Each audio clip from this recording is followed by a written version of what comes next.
A little girl donated blood to a man, not knowing he was a CEO, and that she would inherit everything. The envelope slipped through the mail slot at dusk, unmarked, a silent intruder in my quiet kitchen. I tore it open, hands steady despite the tremor in my chest.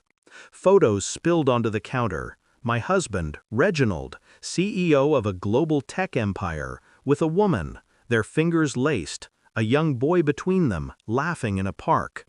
Dates stamped on the corners. Last month, last year, our anniversary. My breath caught, the room tilting. I was 10 when I donated blood at a school drive, not knowing it saved him. A man in a suit, collapsing in the crowd. He tracked me down, called me his miracle. Scholarships lifted my family from poverty. His gratitude reshaped my life. Years later, we met again. Desire sparked, and we married. He promised me everything, his fortune, his legacy. Now this. Betrayal in sharp focus. Who sent these? My fingers folded the photos neatly. No tears, just a cold, gnawing question. The images burned behind my eyes. Reginald's secret family, a life hidden from me. I played my part the next morning, pouring his coffee, asking about his meetings. "Long day ahead," he said, kissing my cheek, his smile effortless. But suspicion clawed at my core. Was the boy his? The woman his lover? A double life funded by the empire I was set to inherit? I started small, checking his phone while he slept, his password unchanged. Our first meeting date. Arrogant. Messages to E. Love you both. Soon. Heart emojis. Locations matching the photos. Hotels, parks, a house across town. Shock hit like a blade, slicing through my trust. Denial surged. No, he couldn't. He owed me his life. I saved him. But the doubt grew, a shadow spreading. Was our marriage a lie? The girl who donated blood, now his wife, heir to billions, was it gratitude or manipulation? I kept my mask on, attending charity galas by his side, laughing at his jokes, while rage simmered beneath the surface. I hired a private investigator, anonymous, paid through a hidden account.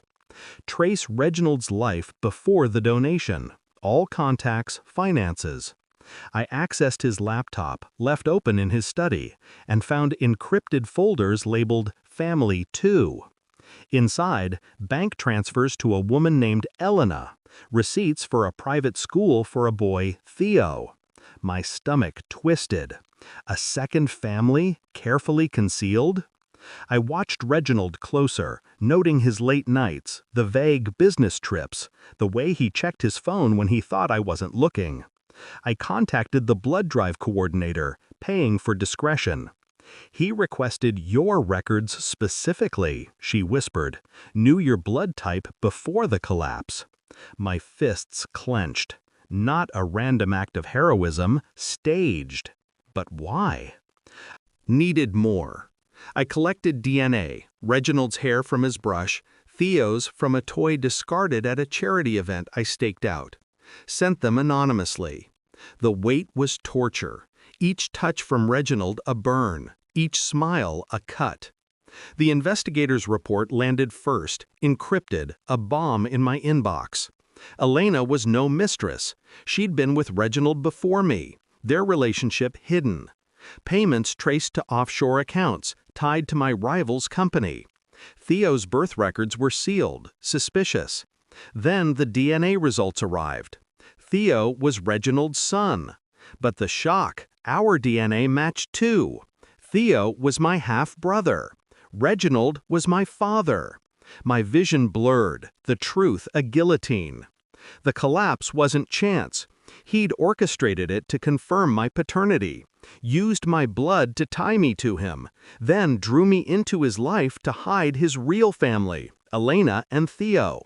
Our marriage was a facade, a way to secure his empire while keeping his secrets buried.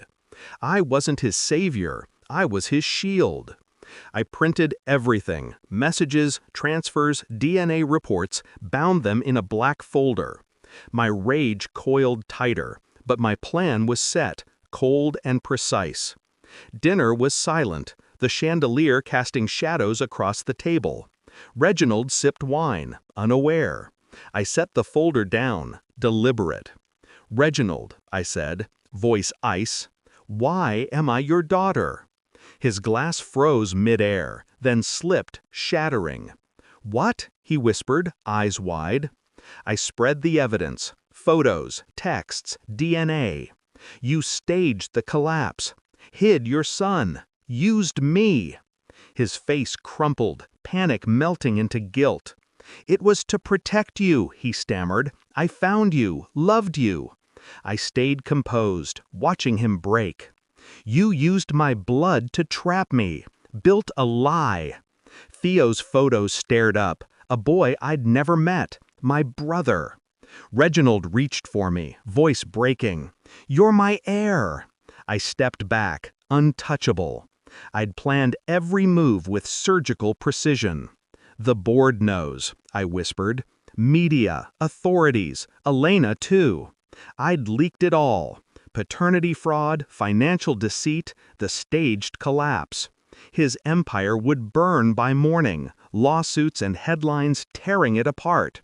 He gasped, clutching the table, pleading, "Please, you're my daughter."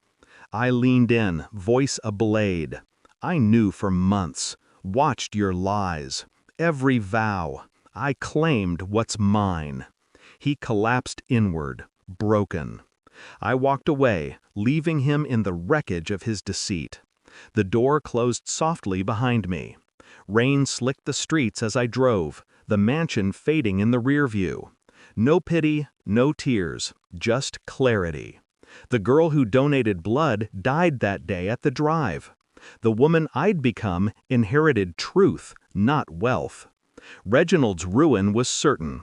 Disgrace, prison, his legacy, ash. Theo would learn his origins, carry his scars. I stepped into the night, free. He gave me everything to hide his lies. I took it all to expose them.